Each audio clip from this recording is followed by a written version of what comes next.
I want you to look at this viral moment when this Polish politician challenged the entire European Parliament. We don't need your doctors. We don't need your engineers.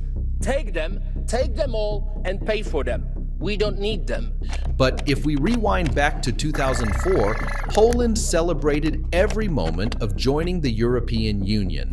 So what caused this transformation? Do not teach us about democracy, because we know what the democracy is. So learn from Poland, be like Poland. You see, when Germany attacked Poland during World War II, they destroyed everything in their path. The entire Poland was literally unrecognizable. However, after Poland expelled every German citizen from their country, it vowed to seek revenge for the unacceptable attack. Surprisingly, with less than half of Germany's population today, Poland is now bound to take over the most powerful economy in Europe. Specifically speaking, when there is violence in Germany. Security forces shut down the city's transit system, and some people are reportedly still hiding in shops as authorities try to find the shooter or shooters responsible. Poland has maintained peace within its borders. Poland is number one as the safest place in Europe. When there is poverty in Germany. More than 14 million people are living below the poverty line in Germany, including a record number of children.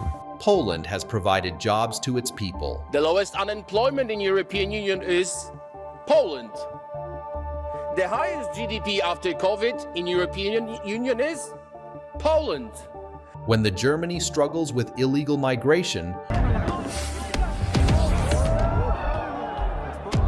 hundreds of German women were surrounded, sexually assaulted and robbed. Poland has maintained strict control over its borders. Claimed the migrant standoff seen during the winter months at the border with Belarus was the first sign of Russia's intentions to stage a war. And when Germany's industrial output consistently declined. The highest GDP after COVID in European Union is Poland. Poland has already become the world's second largest battery producer, but there was a time when Poland was considered one of the poorest countries in the world. The unforgettable impact of World War II, the subsequent betrayal by Soviet leader Joseph Stalin, and the 1980s inflation rate of more than 100% forced millions of Polish people to permanently migrate to other nations. Yet since the collapse of the communist regime, Poland's GDP in the last 30 years has increased by 826%, a record that is soon going to overtake Germany in next decade. Even during the 2008 financial crisis, Poland was the only country in the European Union that did not let recession enter its borders. And today, it is being considered the next export powerhouse of all of Europe. So, what do you think are the key factors behind Poland's economic success over the past few decades? Let us know your thoughts in the comments. So how did Poland manage to overcome some of the biggest challenges in the world? And how is it secretly heading towards becoming Europe's largest economy? Before I tell you about that, please help us by clicking subscribe so we can finally reach 1,000. We're so close. When we talk about Poland's economy, the power of culture and unity seems to take the lead. For example, after top government officials died in a plane crash in 2010, people covered the entire front of the presidential palace with flowers on every inch, something rarely witnessed in other countries. The same unity can be seen in their economic structure, which is dominated by the service sector. Surprisingly, the service sector alone contributes more than 63% to their GDP.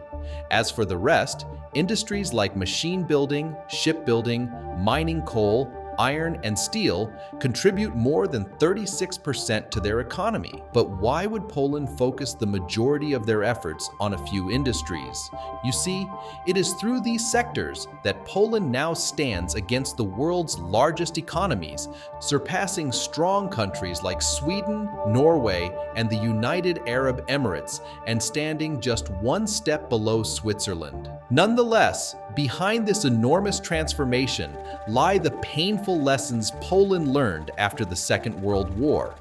When the Red Army occupied the country, the Soviet government nationalized the industries to ensure Poland remained backward. Specifically speaking, they controlled private industries and seized land from landowners without making any payment in return.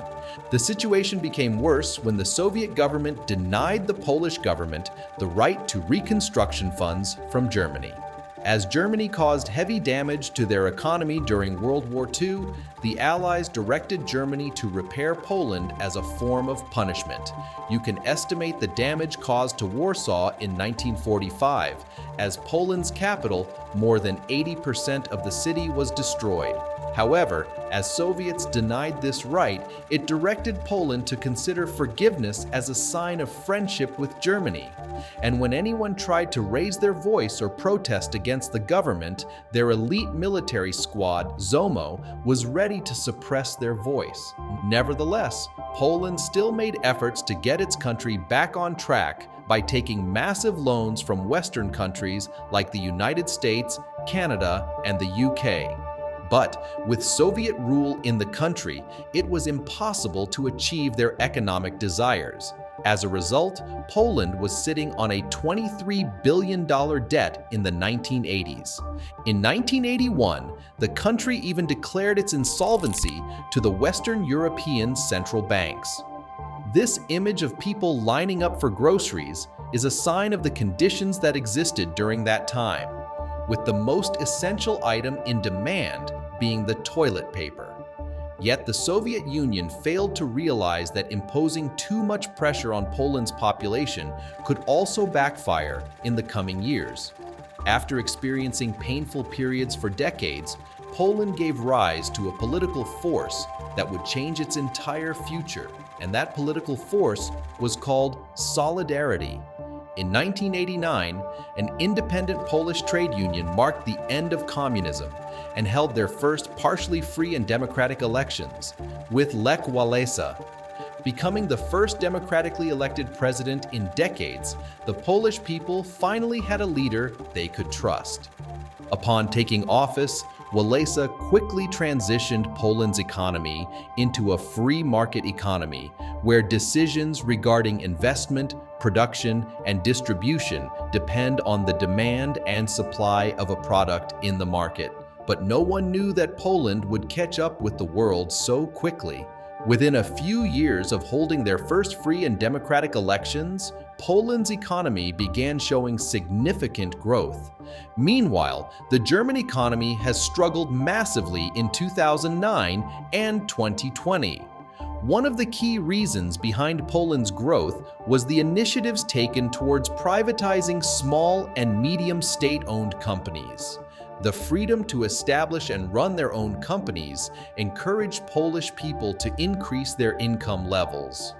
On top of that, in 1992, Poland founded an international free trade agreement with Hungary, the Czech Republic, Slovakia, and Slovenia. Now, the biggest benefit of this agreement was that trading in around 80% of industrial products was free of tariffs. Additionally, exports from Poland enjoyed duty-free treatment from EU members. This, in turn, pushed private businesses to explore opportunities in foreign markets and learn to adapt to the world economy. This timetable shows examples of goods that Poland imported from EU members during that time, such as cars, steel products, raw materials, etc.